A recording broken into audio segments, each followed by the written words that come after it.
Hello, my name is Todd Vosper, and I'm a member of St. Paul's United Methodist Church in Coronado, California. This is the sermon text for March 30th, 2025. I'll be reading from the book of Luke, chapter 15, verses 1 through 3, and 11b through 32, and I'll be reading from the New Revised Standard Version.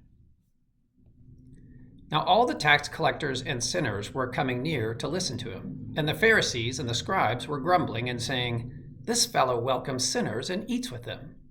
So he told them this parable. There was a man who had 2 sons. The younger of them said to his father, "Father, give me the share of the wealth that will belong to me." So he divided his assets between them.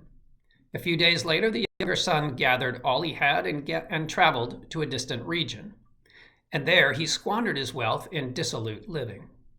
When he had spent everything, a severe famine took place throughout that region, and he began to be in need. So he went and hired himself out to one of the citizens of that region, who sent him to his fields to feed the pigs.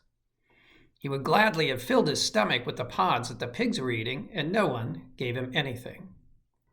But when he came to his senses, he said, "How many of my father's hired hands have bread enough and to spare? But here I am dying of hunger.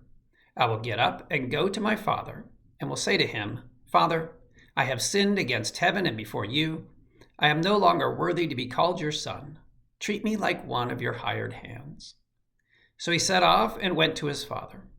But while he was still far off, his father saw him and was filled with compassion. He ran and put his arms around him and kissed him. Then the son said to him, 'Father, I have sinned against heaven and before you. I am no longer worthy to be called your son.'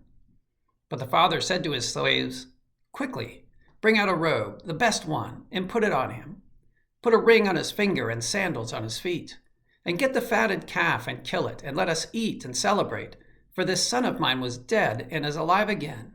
He was lost and is found.' And they began to celebrate. Now his elder son was in the field, and as he came and approached the house, he heard music and dancing. He called one of the slaves and asked what was going on. He replied, 'Your brother has come, and your father has killed the fatted calf, because he has got him back safe and sound.'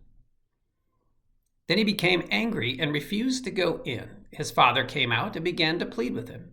But he answered his father, 'Listen, for all these years I have been working like a slave for you, and I have never disobeyed your command.